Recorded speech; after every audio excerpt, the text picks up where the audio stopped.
Bonjour à tous et tout d'abord je voudrais remercier Grégoire et l'organisation France PCI de leur invitation et je voudrais dire tout particulièrement à Grégoire toute mon amitié et toute mon admiration pour ce qu'il a fait parce qu'on l'a vu, c'est un travail colossal, c'est un travail qui a été possible grâce à l'équipe qu'il a pu constituer autour de lui. Ça, c'est aussi une forme de génie que de savoir choisir les gens avec qui on va mener à bien des projets. Alors, par contre, moi, mon projet immédiat, c'est de passer à la diapositive suivante, et c'est bon. Donc, je n'ai pas de conflit d'intérêt pour cette présentation. Alors, Grégoire, il a un cerveau qui fonctionne très, très vite, on le sait tous. Et puis, je me suis dit, tiens, qu'est-ce qu'il a bien voulu dire par le temps de l'inconscience ? De l'innocence, pardon. Le temps de l'innocence. Vous savez. Alors, j'ai essayé de creuser, et puis, lapsus révélateur. Et puis donc, alors j'ai regardé, hein, on fait tous la même chose, on regarde sur Internet, et j'ai trouvé ça. Le temps de l'innocence, en fait, c'est avec Daniel Day-Lewis au milieu de deux femmes, et j'ai regardé le synopsis du film. C'est un homme partagé entre deux femmes et deux mondes. Je me suis dit, mais qu'est-ce qu'il a voulu dire par là Et en fait, j'ai réfléchi, et c'est effectivement, quand René Koenig, qui a initié le projet, était président du GACI, j'étais dans son bureau, et dans son bureau, on a évoqué l'idée de faire un registre national de cardiologie interventionnelle. Et à l'époque, j'étais déjà très impliqué dans ces histoires de registres. Je trouve que c'est indispensable, passionnant. Et donc, j'étais déjà très impliqué dans le registre de la région parisienne. Et en fait, je me suis rendu compte que j'étais entre deux choix. Celui de France PCI, qui était naissant, et celui de CardioArif, avec notamment Sophie Bataille, qui faisait un énorme travail pour le registre national, mais dont les perspectives étaient un peu l'usine à gaz pour passer au registre national. Alors, j'ai arbitré mon choix, et effectivement, j'ai décidé, du fait de la pertinence du projet, de plonger dans ce projet France PCI. Alors, effectivement, pour ce projet, on a eu l'inspiration aussi du père des registres, qui est Stephen James, et on a effectivement, à l'occasion de ce voyage, pu visiter l'usine qu'il a pu construire, et on était admiratifs, on avait vraiment la langue pendue lorsqu'on est allé voir ce véritable père des registres. Alors, il y a une idée qui est évidente, une passion évidente aussi, mais il faut une équipe. Et cette équipe, effectivement, soudée par l'amitié, eh bien, on a pu réaliser ce projet en toute insouciance. Et le GACI, qui était partie prenante dès le départ, puisque le président du GACI étant René Koenig pour l'initiation de ce projet, eh bien, vous allez voir que le GACI est partie prenante depuis le début, et que le GACI a un rôle important, puisqu'il va porter le projet de ce France PCI, et puis il va, grâce à l'équipe de Chartres, pouvoir continuer à fédérer des centres dans toute la France. Et les différents... Alors vous allez voir qu'effectivement, initialement, c'était René Koenig qui a amorcé le projet. Après, il y a eu Pascal Motreff. Donc vous allez voir que les acteurs sont quand même très impliqués dans ce projet France PCI.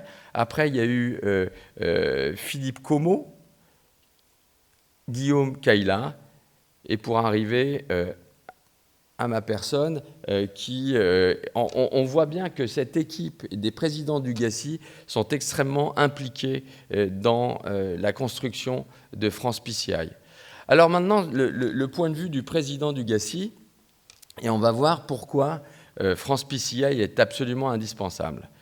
D'abord, dans l'évaluation de nos pratiques. Évaluation de nos pratiques, et je me suis mis à la place de Pascal Motreff, président du GACI, comme on l'a vu après René, avec une demande d'une revue prestigieuse Euro Intervention, qui demandait des chiffres quant à la fréquence, le nombre d'angioplasties coronaires, etc. Et vous voyez sur ce tableau, c'est écrit en petit, NA, not available, c'est-à-dire qu'il y avait énormément de données qui n'étaient pas disponibles pour ce qui concernait la cardiologie interventionnelle française. Donc je me suis dit que le pauvre Pascal, quand il a renvoyé les chiffres, il devait être mal à l'aise. Donc l'évaluation de nos pratiques pour le président Dugassi était absolument indispensable, au moins d'avoir les chiffres.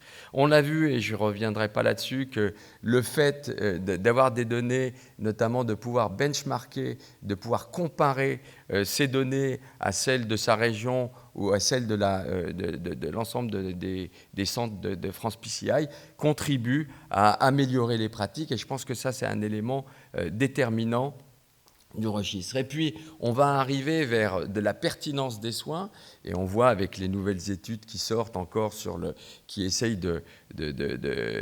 comment dirais-je, de titiller un peu le pronostic des patients qui font l'objet d'angioplastie dans le cadre de l'angor stable. Donc il faut se défendre, et pour se défendre, il faut effectivement avoir des données et avoir des critères de pertinence en termes de qualité de soins.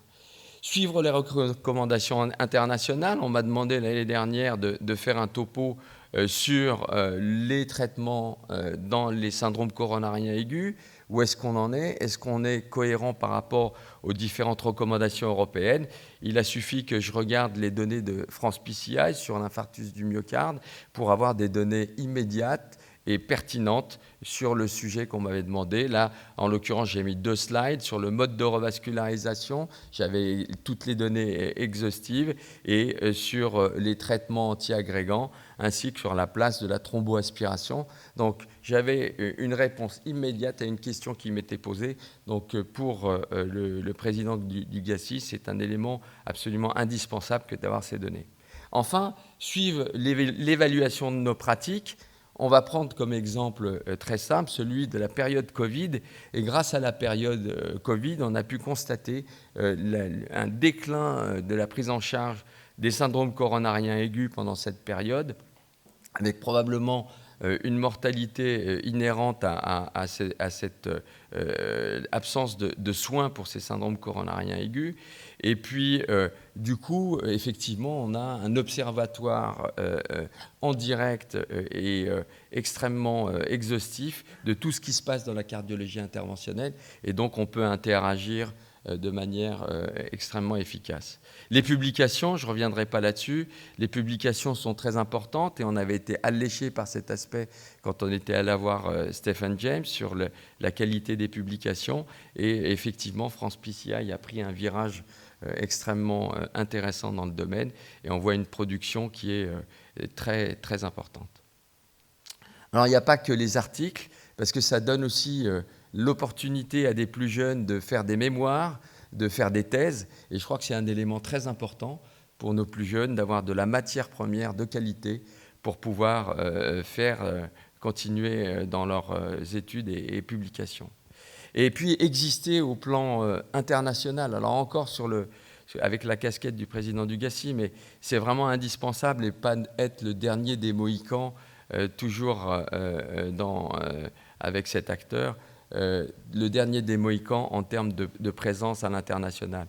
Et on a été approché, parce que France PCI est de plus en plus connue par l'équipe du PCR et WeCare. Et avec cet organisme, on va effectivement analyser les conséquences de la période Covid en termes de communication et on va essayer de faire avancer les choses en termes de communication toujours, mais une communication grand public, mais une communication aussi vers les professionnels afin d'avoir une meilleure pertinence en réaction avec des événements particuliers. Et puis, toujours notre dada, la prise en charge des femmes, donc une mortalité que l'on sait encore plus importante que celle des hommes. Donc, on va continuer à travailler là-dessus avec France PCI et puis donner aussi des critères objectifs lorsqu'on va voir les tutelles, et on y voit souvent, pour pouvoir discuter avec eux, il faut avoir des chiffres. Sans les chiffres, on ne vous écoute pas. Alors, la conclusion, c'est surtout merci France PCI, parce que sans toi, que serais-je? Parce qu'un président sans donner, c'est un président complètement perdu. Et donc, je souhaite le plus grand succès à France PCI. Et je remercie encore une fois Grégoire Ranger et toute l'équipe qui font un travail admirable. Merci à tous.